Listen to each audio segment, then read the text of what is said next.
E deu super certo, né? Todo mundo. A gente Tá dando, né? flui muito fácil, né? A gente tá todo mundo em sintonia, todos os times. E uma coisa que é maravilhosa nisso tudo é porque todo mundo adora o que faz. Todo mundo gosta muito de Juliette. A gente não tá trabalhando para uma pessoa X que contratou a gente. Não é isso. A gente tá trabalhando para uma pessoa que a gente gosta, que a gente tem um apego. Débora é quase mãe dela. Ela mesmo diz, né? Isso, Débora. E Débora. ainda, e Então, assim, a ainda gente tá fazendo realmente por amor ao que está acontecendo a ela, ao E porque a fenômeno. gente acredita nela. A gente não tá fazendo porque a gente não acredita. A gente acredita no que ela diz e no que ela faz. Isso. Por isso que muitas vezes se torna até fácil de trabalhar com Juliette, porque é muito alinhado a forma que ela pensa dentro ali do jogo, enfim, as atitudes que ela toma, com o que a gente acredita, assim, particularmente. Então, é muito mais fácil de trabalhar, porque a gente acredita no que a gente está fazendo. Isso. A gente não está fazendo da boca para fora. A gente não faz um posicionamento no Twitter, por exemplo, aleatoriamente. Ele é feito realmente baseado no que a gente acredita, que é alinhado com o pensamento de Juliette. Então, não tinha como ser diferente. Sim. E acaba também, é bom ressaltar que a maioria da equipe, todo mundo trabalha, né? Então, assim, a gente não vive exclusivamente para trabalhar para a Juliette, né? Nós temos, cada um tem seu trabalho, cada um tem sua vida, né? Particular, e acaba contribuindo, né? Fazendo planejamento, trabalhando, né? À noite para poder gerar esses conteúdos, fazer criação. E realmente, tipo, é uma equipe grande, mas é uma equipe que é muito bem pulverizada, tem todo um cadeamento, assim, que as pessoas trabalham de uma maneira muito, muito coerente, né? Isso. Pois é, então acho que a gente respondeu a pergunta sobre a equipe. Se vocês tiverem dúvida depois, tem um monte de matéria saindo. A gente também está aqui para responder isso. Tem o Tracklist, fez um podcast muito legal comigo e com o João. Tá lá no portal Tracklist. Eles fizeram um podcast só sobre os ADMs de Juliette, enfim, como funcionava o trabalho. Então tem tudo lá para mais informações. Ótimo. Tá. Então vamos para a próxima. A próxima é de Grazi, que não é uma fera, que é fã de Juliette, mas não foi ela que fez essa pergunta. Eu amo essa apresentadora. Não me faz rir, por favor, senão eu perco, né, a concentração. Fizeram um plano de marketing com ela antes dela entrar na casa ou não? Halisson, conta aí essa história. Olha, essa história realmente não é verídica.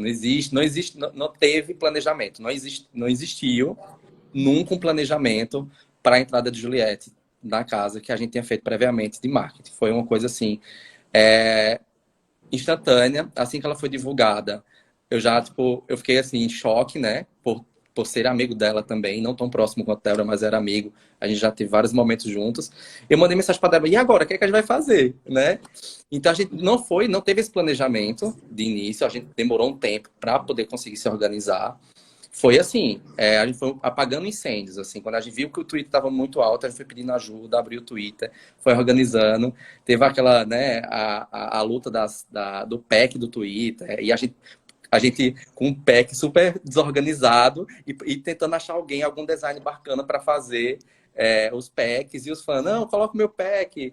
E assim, realmente não teve esse planejamento. Foi uma coisa que foi crescendo, e à medida que foi crescendo e que a gente foi entrando pessoas na nossa equipe, a gente foi conseguindo, tipo, respirar e ter calma. Aí daí, a partir do momento que a equipe estava formada, hoje em dia, existe planejamento. E muito.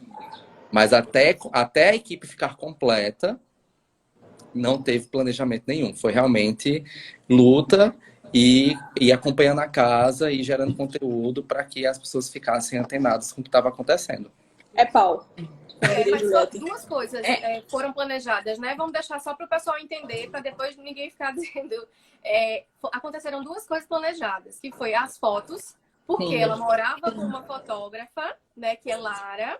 Então, quando ela soube realmente que existia a possibilidade de ir, elas se juntaram num terraço, fizeram as fotos, que são essas fotos que vocês veem de vez em quando com os looks que ela está usando. E a outra coisa foi que esses looks, eles foram emprestados por Rebeca, que fez o styling dela. Então, foi outro planejamento. Ela pegou as roupas emprestadas de Rebeca e tirou as fotos. Então, Isso. só A única isso. coisa que ela fez, a única Isso. coisa que ela fez foi isso, assim. A gente ainda conversou algumas vezes.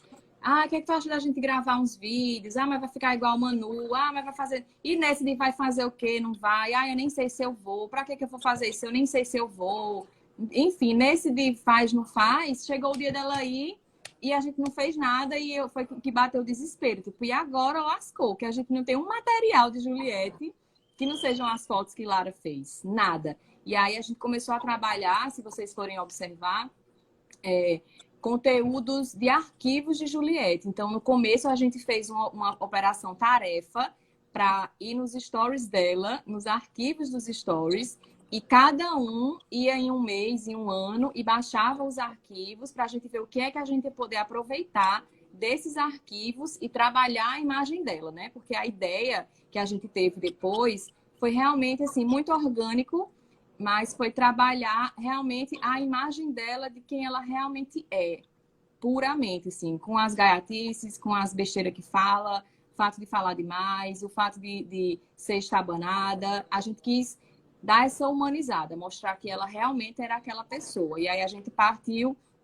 para usar esse conteúdo que já era dela, não era nada fake, não foi nada produzido. Foram coisas ao longo da vida dela que ela foi postando no Instagram, nos stories, enfim. E a gente fez esse aproveitamento.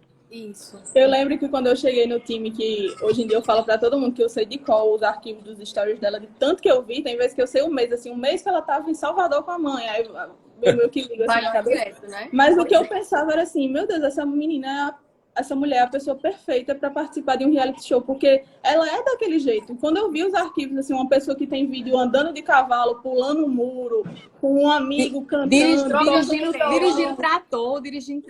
coisas assim que eu falava. Ela é uma figura muito curiosa, muito cativante, muito carismática, porque se eu fosse pensar em mim mesma, assim, eu não tenho esses arquivos, ninguém tem esses registros meus, assim. E outras pessoas também que começaram a mandar pra gente dias legais dela, falas legais, então... É bem isso, foi muito natural, porque dá pra ver já, né? Eu acho 60 e poucos dias, eu acho que já dá pra ver quem ela é lá, que é essa mesma pessoa que ela é aqui. Isso. Exatamente. Pois essa é a Juliette. A gente, inclusive, queria, porque sabe que no celular dela tinha muito mais coisa, mas a gente não conseguiu pegar. A gente ainda tentou tentar o iCloud, a senha, descobrir de algum jeito, mas não conseguiu de jeito nenhum. Mas foi massa isso, porque ela era uma anônima, uma pessoa que era desconhecida. E aí, quando o pessoal entra na pipoca, ninguém sabe quem eles são. Os camarotes já chegam com fãs, com uma carreira, né? Então, todo mundo sabe quem é. Então, a gente precisava apresentar a Juliette. E a gente apresentou tão direitinho que ela entrou imune na casa, né? O pessoal gostou tanto dela ainda no hotel que ela acabou... Gerou uma conexão muito massa com muita gente, assim. As pessoas se identificaram muito com o perfil dela, né? Pois é. Que bom, facilitou muito o nosso trabalho, ela ser maravilhosa, né? E todo mundo gosta dela, mas é isto. Vamos para a próxima pergunta de... Cadê? Jazi Santana. Ela quer saber como é ver Juliette sofrendo tanto na casa. Qual é o sentimento? Aí eu vou passar para a Débora, tá? Porque ela é a pessoa... A gente chora, né? Todos 4 choramos pra caramba. Todo dia. Fotos, às vezes a gente manda no grupo, né? As fotos chorando. Mas Débora, que é praticamente a mãe dela, Dona Fátima, um beijo. Mas é a segunda mãe. A segunda mãe. É Débora. Fale aí, por favor, como é esse sentimento. Então, no primeiro dia, quem estava aqui em casa viu que eu passei mal, eu tive uma crise de ansiedade. Foi muito difícil para mim, assim, o primeiro impacto dela lá no programa e toda aquela agonia que ela viveu. Os primeiros momentos dela foram os piores. Eu tive uma semana de diarreia, eu não comia, eu não dormia, eu só ia pro banheiro com diarreia e pronto.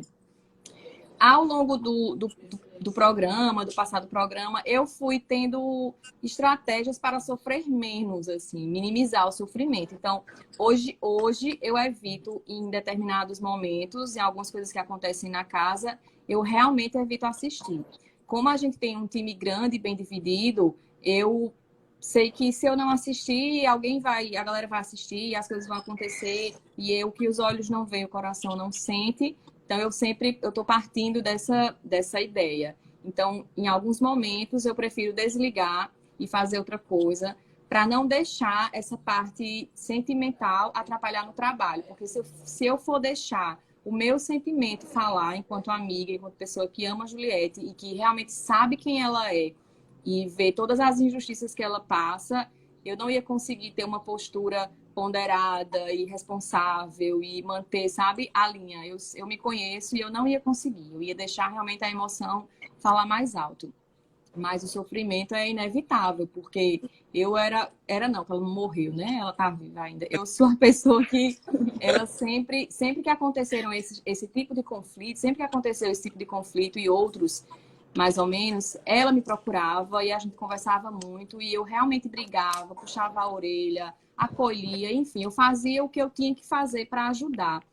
E vê-la nessa situação e não poder fazer nada ativamente, assim, não poder ajudar realmente, tirar ela daquela situação, me machuca muito. Então, eu prefiro muitas vezes não ver e é assim que eu tento lidar com essa situação do sofrimento dela lá dentro.